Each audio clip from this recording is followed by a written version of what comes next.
researcher at Pentester Academy, which was acquired by INE, correct? He has published his work at DEF CON China, RootCon, Black Hat Arsenal, and Demo Labs DEF CON.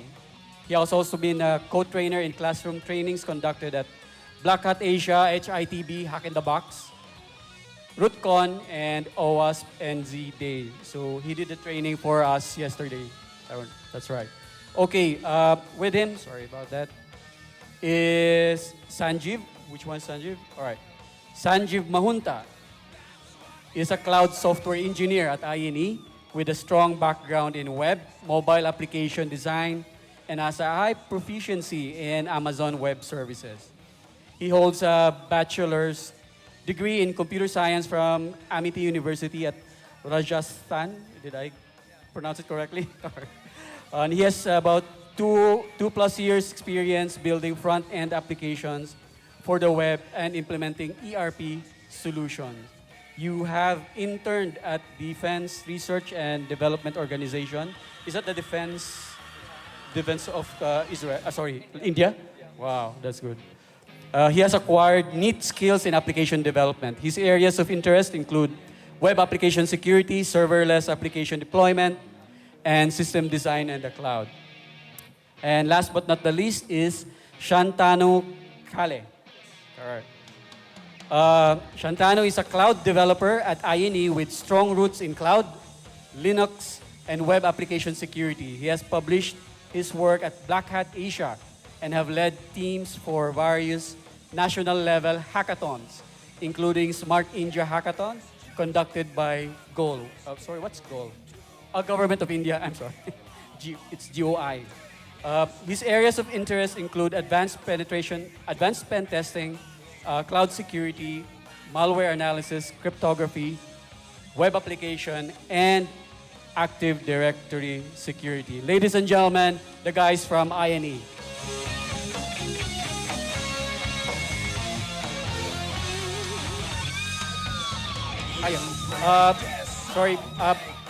We also have a lockpicking 101 at, which room is that? Santan room. If you're interested in lockpicking, guys, you can visit the 101 class there at 2 p.m. All right. Go ahead, guys.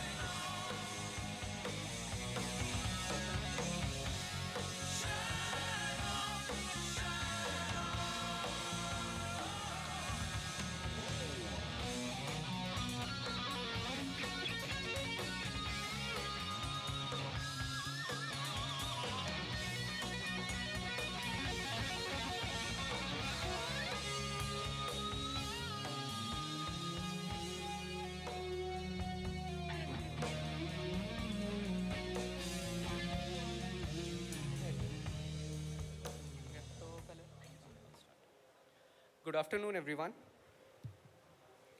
So in this session, we'll take a look at AWS Goat, a damn vulnerable AWS infrastructure. So first of all, I'd like to thank the RootCon family for having us.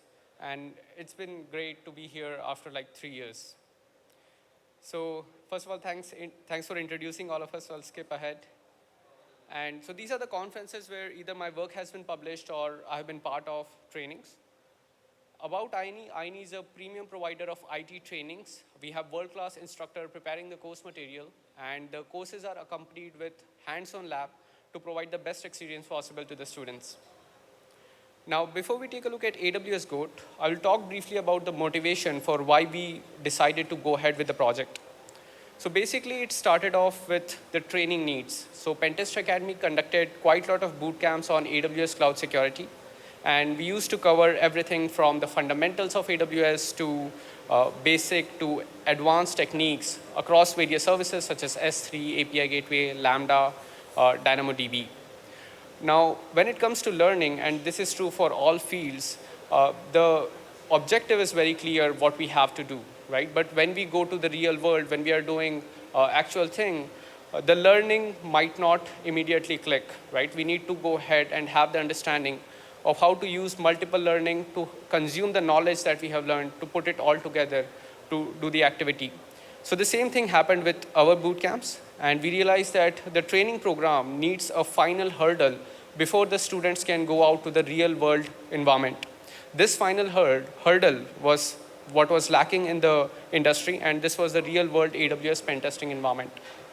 So that's when we decided that we'll go ahead and build a real world pen testing environment.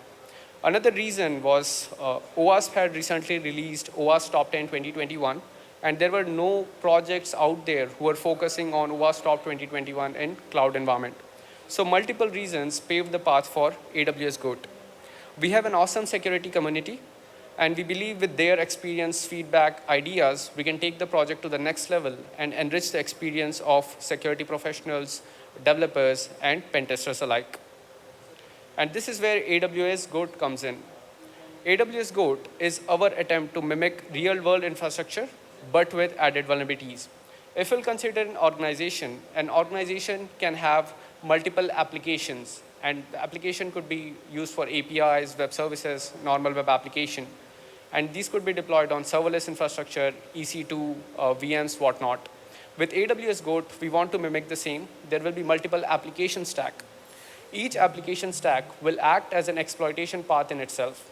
That is, we'll have an entry point. From that entry point, we'll have to perform enumeration, identify what all vulnerabilities there are, what all misconfiguration there are, and eventually find a way into the AWS account to do possible damage. AWS Goat features OWASP Top 10 2021, and it is focused on black box approach. That is, while you'll deploy AWS Goat, you'll get a URL to start with, similarly an S3 bucket name or a load balancer URL. AWS Goat is still in its early stages. It's been 3 months since we released the first module, which was the blog application. And I'm delighted to announce that we'll be releasing module 2 in the upcoming week. We'll take a look at how module 2 looks like in a couple of minutes. Last but not the least, we have some really great projects out there such as Cloud Goat, Serverless Goat. So AWS Goat's idea is to coexist with all of these projects. We believe that each project provides a different experience, and for pen testers, developers, they can gain the best experience if they will go through all of them. OWASP did a brilliant job with OWASP Top 10 2021. Few new categories were introduced, as well as some of the older categories were modified. And this is in accordance with the impact various vulnerabilities can have on the cloud environment. Such as server-side request forgery has been introduced. We'll see what impact server-side request forgery can have on serverless environment in a couple of minutes. AWS Goat Module 1, which is blog application, focuses or features 7 of the top 10 OWASP Top 10 2021. So this includes broken access control, cryptographic failure, injection attacks, insecure design, security misconfiguration, which includes S3 misconfiguration, IAM misconfiguration, and then we have authentication failure, and last but not the least, server-side request forgery. And this is how the first module looks like. So when we'll install AWS Goat, we'll be provided with a URL of a blog application. Now, from this blog application, we have to perform reconnaissance and identify other entry points. So upon exploration, we'll find the existence of an S3 bucket as well as an API. Now, the first application, the blog application itself, is vulnerable to OWASP Top 10 vulnerabilities and can allow privilege escalation, and an attacker can go ahead, escalate from a low privilege user and become administrator on the application level itself. Next, we have the data API, which is vulnerable to server-side request forgery. Now, many people are not aware that a lot of attacks can be performed on serverless infrastructure.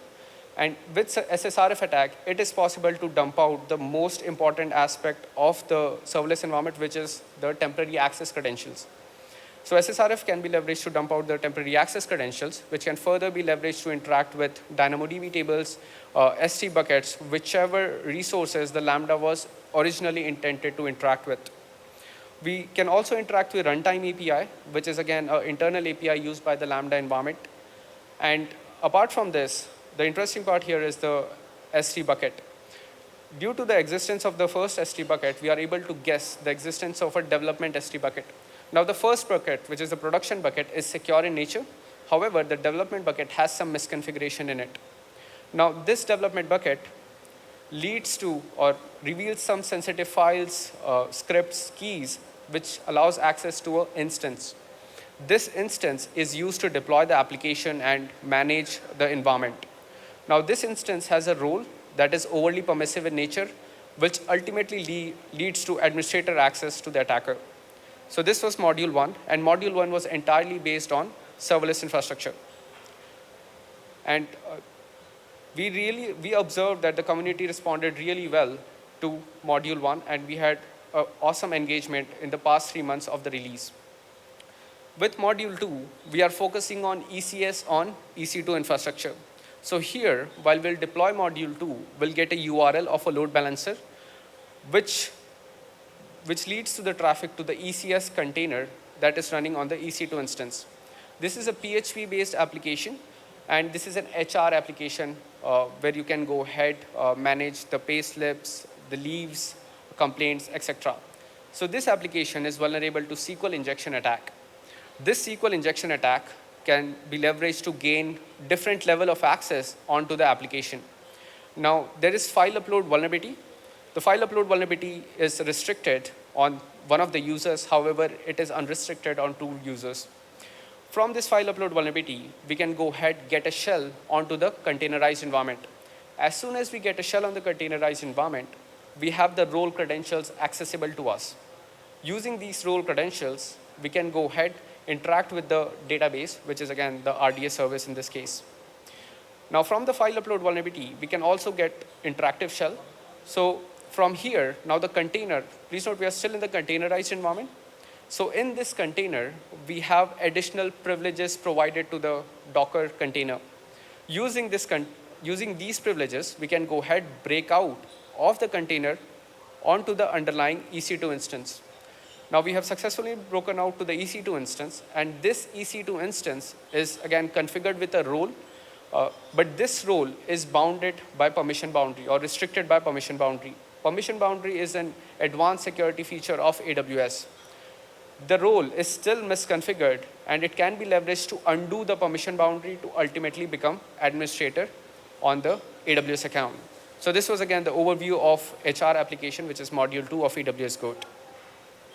Now, if we'll take a look at the challenges which we face in building out realistic insecure application. So I think most of you will agree with me on this, that the longer we spend in the field of security, the more programmed we get to write out secure code. So to mimic the actual mistakes of a developer for a security professional, it is a little difficult. Similarly, we also have to consider the fact that developers are or could be under pressure from the management to release the project or the product into the production environment for the client. So this pressure creates a fast-paced development cycle, which in turn causes the developers to overlook on the security aspect, to overlook the secure coding practices, which ultimately makes the applications vulnerable. With AWS Goat, we wanted to mimic as many real-world aspects as possible. For the same reason, the modules have been built by seasoned developers who had less experience than I do. And we had also incorporated or involved multiple developers. The module 1 is built by separate developers, module 2 is built by another set of developers to mimic the real world aspects of organization having multi-developer environment. With AWS Goat, we also have Azure Goat that has already been released. And in a few months' time, we'll be releasing GCP Goat as well. Now, next, Sanjeev will go ahead and explain the installation process. Good afternoon, everyone. My name is Sanjeev. So I'll be explaining you about the process of installation of AWS Goat. Now, here we see the repository. It is https://github.com/anilabs AWS Goat. So we have 2 ways of installing the application. The first is the manual installation, where we require a Linux machine, and we need to install the dependencies manually of like AWS CLI, Terraform, Python, Git, using the following commands. Another, we have the most easiest and convenient way of installing AWS Goat by using the power of CI/CD using GitHub Actions, where we need to fork the repository, configure credentials in GitHub secrets, and then go to the Actions tab, run Terraform apply workflow, and the whole application will be deployed. Now let's take a look at a quick video of the installation process. So this is the repository.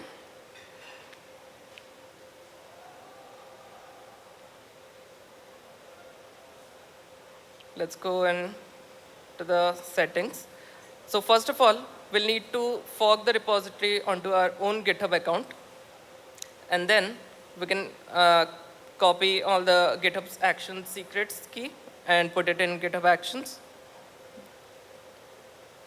We'll put the secrets. Next, we need to go to the Actions tab, where we'll deploy using Terraform apply.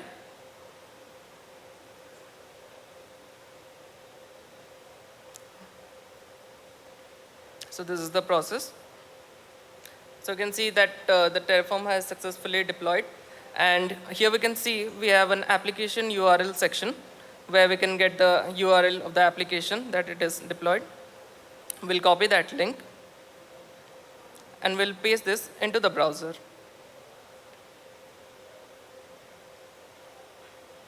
It will take just a second. Great. So this is the homepage of AWS Goat. Now, we have taken the liberty of skipping the sign-up process and went straight away with the login. So we have created a login. One second.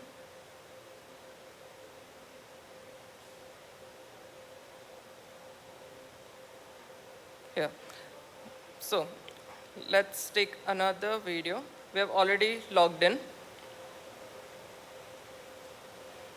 So this is the credentials we used during the sign-up process, jameshill@ine.com, and the password is jameshill@12345.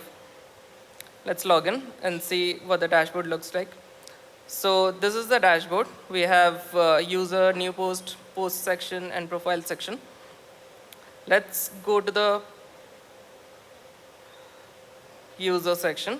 Here we can see that we have a couple of users whose information we can see as username, designation, status, email. We can see that the email column is hidden. So we can also notice that we have a search user input field. So naturally, we can think of injecting a payload into it and see how the application behaves.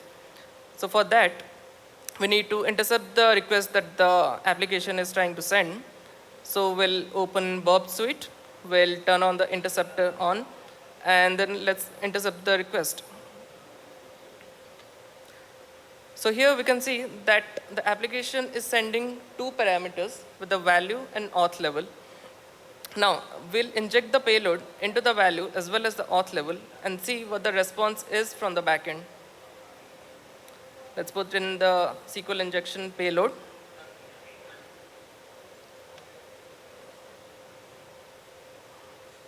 Let's also put the injection payload in auth level, send the request.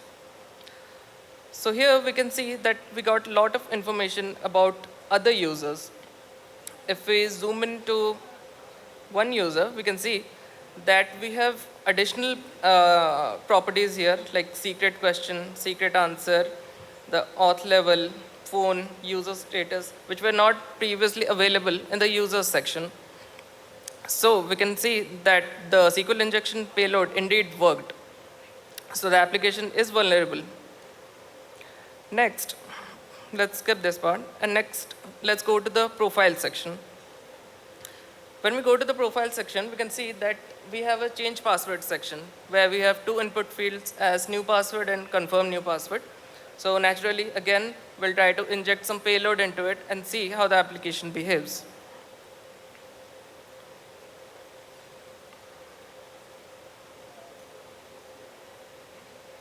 Okay, so we typed in jameshill@123 and the same in confirm new password. And in the inspect element, we go to the network tab and let's see what the request payload is. So here, if we zoom in, we can see that we have three parameters that the application is sending to the backend. The first is ID, then there's confirm new password and new password. So we can now open bWAPP suite and let's again intercept the request and change something in here to see what the backend response is.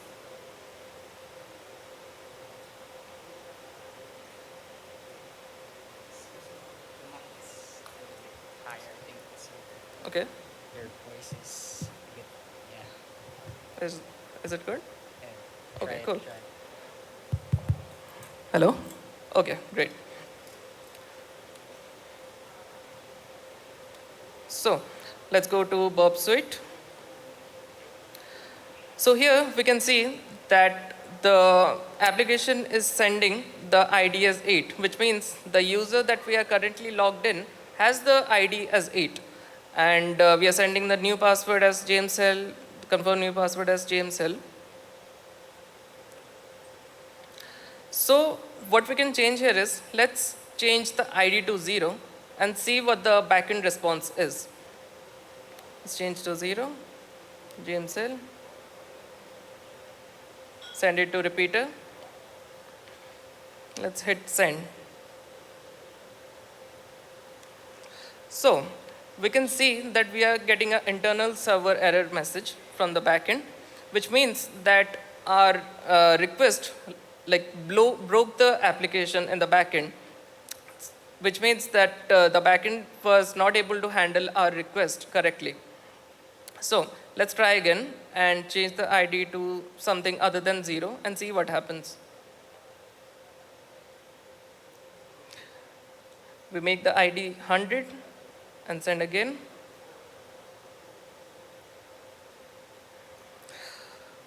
One second.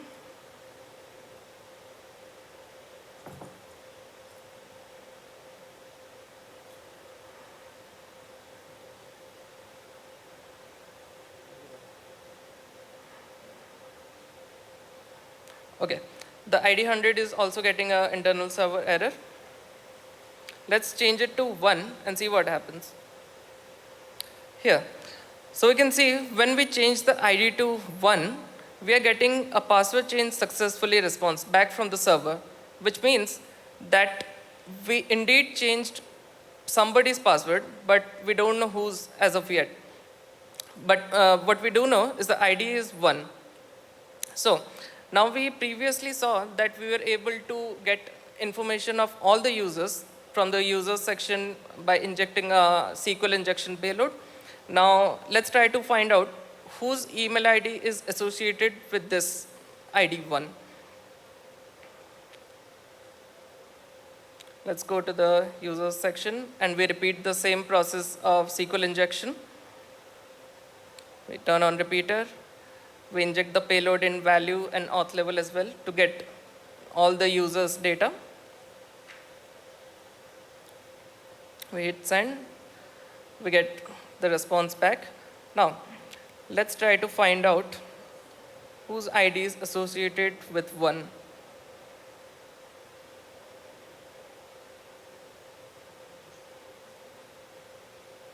Let's forward a bit. Here, we can see that the ID 1 is associated with a user whose name is Naira Dotson and whose email address is this. So while we logged in, we saw that the credentials we needed were email address and password. Previously, we changed the password of JMSL using JMSL@123, and now we have gotten the user email as well. So let's try to log in and see if we are successful. Let's log out of the current session. We type in the email address of the user 1, add the password JMSL.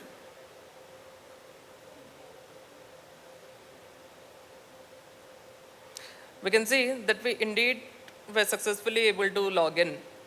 So this shows that by combining two injection vulnerabilities, SQL injection, and this is actually called IDOR, indirect object reference.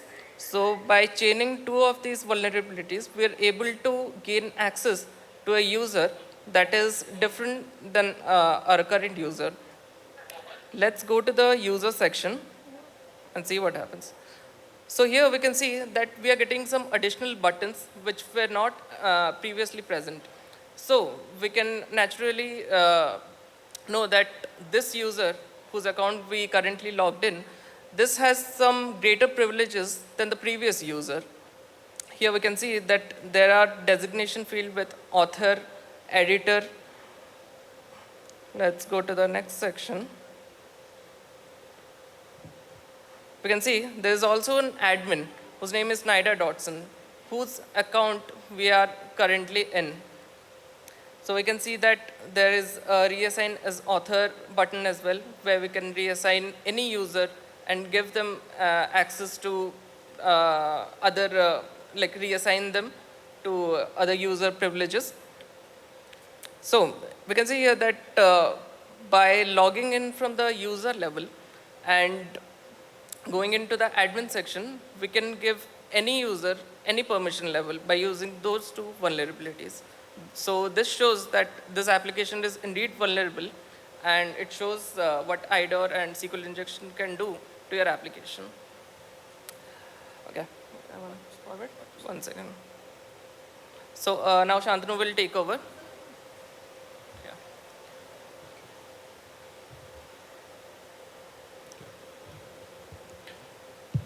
Okay, so before we move on to further attacks on the web application, I would like to just explain you guys a bit what is a role in terms of a Lambda environment.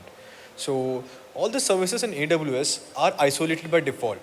So whenever any service has to interact with any other service, say it has to exchange some data, update some data, do anything at all, it needs to go through a role. It cannot do it directly. So the role will be assigned an IAM policy, which has a really granular access on what actions can be performed by what resources and on what resources too. So this role dictates what permissions this particular, whoever assumes this role can have. Now in a Lambda environment, what happens is Lambda in itself is only a compute service. It can only run code. It cannot do other stuff like have a database or even store logs for its own. So it needs a different interaction from different AWS services. One of those services for storing logs is Amazon CloudWatch, and for accessing databases is Amazon DynamoDB. Both of these are AWS services, and as said earlier, without a role, without the presence of a role to give access to both of these services, the Lambda cannot interact with them. So for Lambda, what actually happens is when we have a role that has access to these services, it is assigned to the Lambda function. Now when the Lambda function is run, it assumes this role, and the role provides it with temporary access credentials which are short-lived. These credentials are provided, and with these credentials, Lambda function can interact with all these other services. Now, for an attacker, this role is the prime concept for AWS IAM. So if he is able to get a hold of this role, and even if it is, say, a slightly misconfigured role or is giving them a little bit of more privileges, it is still a win for them, and it is a top priority to get access of this role for an attacker.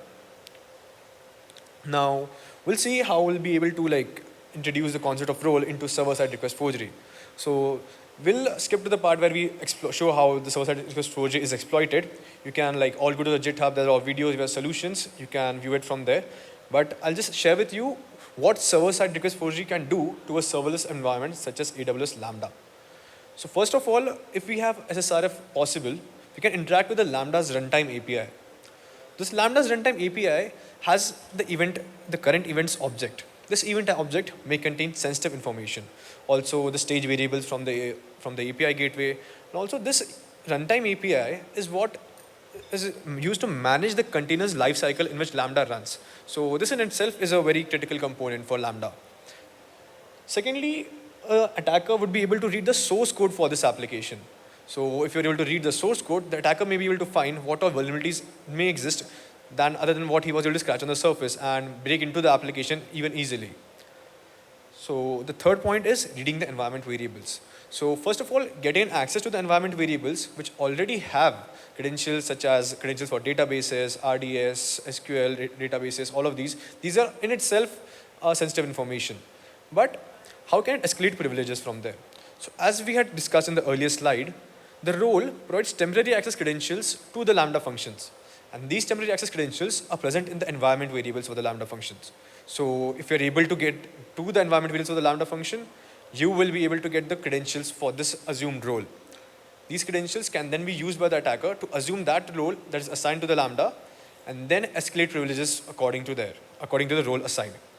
The fourth thing is, if the Lambda function is created inside a VPC, So a VPC would also have like say other applications, databases, instances. He'll be able to enumerate those stuff. So this increases the attack surface for the attacker.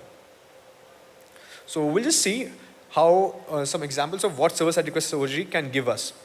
So this is a part of the escalation path in AWS Goat. So we have SSRF. So this is a save content endpoint. And this save content, with this value, we have set up a URL that is HTTP localhost 9001, this runtime invocation next. So this is what the Lambda function uses internally to access the runtime API. Now, the functionality of this API was the save content API, was that it will allow users to upload images to the post that they're sending. So this images that so what we have got in return is the URL of an S3 buckets object. So this URL, as it is of a public post, it is supposed to be public. So anyone should be able to access this URL. So, and we are able to do that. So when we open this object, the S3 bucket object, it is saved as random number.png. When we cat it, we're able to get this is the event object for the Lambda function. So this contains a lot of information that is reserved for the Lambda environment for itself. You can get information about the Lambda's environment, the base runtime, what it is, it's a Python version, what version of Python it is, if it's a Node.js. From all of these, you will also be able to get what is the name of the file. So if it is a Python function, there's a Lambda handler is the file that is being used again and been used as the invocation entry point. So similarly for Node.js, there's a different one. For other environments, there are different files. This provides a lot of attack surface for an attacker to get into the application. Secondly, how do we read environment variables? So if you use the file URI and read the proc self environ file, so this file contains the environment variables for the current user interactions, this current event that the Lambda has been invoked with. So again, we got the URL. Now, it may be possible that you may not find these similar credentials in the self-environ file. In that case, we'll have to just check out other processes with, instead of self, you have process 0, process 1, process 2. All these are the processes, and you have to find the right one. Now, what is the right one? So in the credentials, there are 3 values. These 3 values are what allows the Lambda function to gain the role, to assume the role, and then perform whatever operations it wants. So these 3 are the AWS session token, the AWS access key ID, and the AWS secret access key. So as an attacker, we did get access to these all credentials. So all we need to do is copy these out, have them set up in a machine, set up them as environment variables in our own machine, and we have the role that is supposed to be for the Lambda environment. Now with this role, we could escalate to anywhere. So like if we have access to a database, right, we could dump out the whole database. We could get a lot of stuff from here. So, and if you get a role and it has misconfigured permissions, you'll be able to escalate these permissions to get administrator on the whole AWS account. So this is a very critical vulnerability that can be found if you are having SSRF. Now we want to hunting S3 buckets. So why S3 buckets? So in most of the recent cloud hacks related to AWS, most of them have been due to misconfigured S3 buckets. These are not buckets, this is not a problem with Amazon's S3, but a way with which developers have configured those buckets. There's a lot of configuration you can do to allow get permissions or listing permissions, like a lot of stuff where the developer can go wrong. So how do we find these misconfigured S3 buckets? First of all, the naming convention states that the S3 buckets have to be globally unique. So due to this restriction, the companies definitely would use company-wide naming practices and use predictable names based on their departments, the organizations, or whatever application they're working on. We ourselves use blog.pentestingacademy.com, docs.pentestingacademy.com, and videos.pentestingacademy.com for S3 buckets to store different resources. So if you get a hold of a naming, if you are able to guess the naming convention of a bucket correctly, you may be able to get access to it. And if it is misconfigured, you'll be able to get a plethora of information. So instead of only doing guesswork, there's this tool, AWS Bucket Dump. You can check it out. It's on GitHub, open source. You'll be able to, this allows us to directly brute force the GitHub's URLs to, say, enumerate different buckets. So you can try these out too. Now, how is this vulnerability present in AWS Goat? So over here, this is just an image that is shown on the AWS Goat's production web page. And when we click on the image URL, this is how the URL look like. This is the production blog AWS Goat bucket. This is some random number, the S3 URL, and the location of where it is present on the S3 URL, S3 bucket. Now, if I remove the whole part after the S3 URL, the build static, all of this, I haven't get an access denied exception. So this access denied error means that this is actually a properly configured bucket because I'm not able to list the contents of this bucket. I cannot get to know that what all other files are present in this bucket, right? This is objects of this bucket are publicly accessible because it needs to be present on the web application. But we do not need to know all the objects wherever they are. It is up to the application how it is storing them. So let's try, as we said, that different organizations use different buckets for different purposes. So if there's a production bucket, there could also be a development bucket. So if we try development, we get an error, no such bucket. So definitely there's no such bucket present. This is an error thrown by AWS. So instead of development, let's try dev. Now when we try dev, we're able to get the list bucket result. So this is basically all the keys that are present in the S3 bucket. So all the objects and the keys. So if you go look at the key variable, that will be the path where each of these files is stored. And this file this may only have the same stuff that is present in the production bucket. That could be just the images, the CSS files, other JS files that are required for the buckets. There could also be other stuff because this is a development bucket. The developer may have put in some other sensitive information in there for, say, getting access to anything else. And he may have left it out there. If it is still out there and we are able to list it, it is a misconfigured bucket. Now, we'll move on to how is the IAM escalation in the AWS Goat done. So, first of all, we have the application resource bucket. So this was the bucket that we had seen the production blog AWS Goat bucket. This was a secure bucket. We only had the permission to get these objects if we only knew the exact name, where they're the exact path of these files. And we were not able to list these buckets. So this was a secure bucket. Next, we were able to, upon performing some basic enumeration, we were able to find the dev S3 bucket. Now in this dev S3 bucket, there were lots of files. There were all of these images that are being used, the CSS file, the JS file, the chunk.js files. All of these files are present in the bucket. But along with these, upon searching through all these files, we found a SSH config file. And along with the SSH config file, there were a lot of SSH key files present. In the SSH config file, there are a lot of IPs and their associated key files and the users that are used to sign into them. So this was basically a key file that the developers were using and just kept it over here as a backup while, say, developing the whole application. So one of the SSH key files for one of the IPs, most of the IPs were not responding to PIM request. So one of the IPs was able to respond and it was still up. And if you try to use it with those credentials you found in the config file, you're able to get into the development instance. So once you're in the development instance, as I'd already said, the instance, each individual resource in AWS is isolated. It can not access any other service unless it has the sufficient roles for it. So this also had an EC2 role associated with it, which had some basic IAM list and addition permission, and the permission to update the Lambda function. So this probably was an instance that was used to, say, modify the Lambda functions, update it while development to get it to the final state it is today. Now, with the EC2 role to update the Lambda function and with the basic IAM privileges we had, we were able to create a new role which had an escalation policy. This escalation policy is what? It provides access to all resources, doing all actions on the AWS account. Now this role we were able to attach this role to the data API. Now, while we had done SSRF, we were able to get the credentials of the data API, right? The environment variables of the data API, and the AWS credentials from there.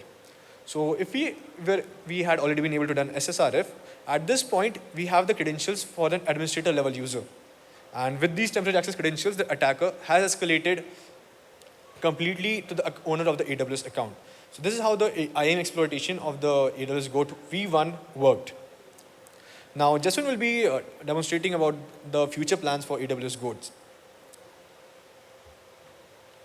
So if we'll take a look at organizations which are, again, mid-sized enterprises to large conglomerates, they will have multiple AWS organizations. So people who are not aware of AWS organization is like an umbrella under which multiple accounts can reside. So in such cases, what ends up happening is large organizations will have multiple AWS organizations in which there will be multiple accounts. So with AWS Goat, the way we envision it going forward is that the applications are going to be spread across multiple accounts within an organization. So what you'll have to do is you'll have to compromise various applications, compromise the account. Similarly, pivot through from one account to another to ultimately get to the management account, which will give you access to the AWS organization entirely. We are also planning on adding many more modules or different application stacks such as EKS, Elastic Beanstalk, and we'll be introducing IAC-based misconfigurations as well. Currently, we have used Terraform, but there are only few misconfiguration. We'll be introducing much more misconfiguration into IAC. We are also going to focus on secure coding aspects. Currently, AWS Goat is an application where you can perform the attack. Next, we'll take a look at what you can do, what are the steps you need to follow to go ahead, perform various checks, how to fix all of the bugs that are already there in the application. And moving forward, we are looking towards the community to help us out, provide us with the feedback, share their experience of real-world pen testing in the cloud, in the web application, and we can work together to add more modules to the project, and over the next few years, the project can reach great heights. So thank you everyone for having us, and that was AWS Goat. Thank you, Any questions? Do you have any questions, guys? Very quiet crowd talaga. All good? Anyway, thank you guys for the presentation. I appreciate it. Thanks so I much. don't think they have any questions.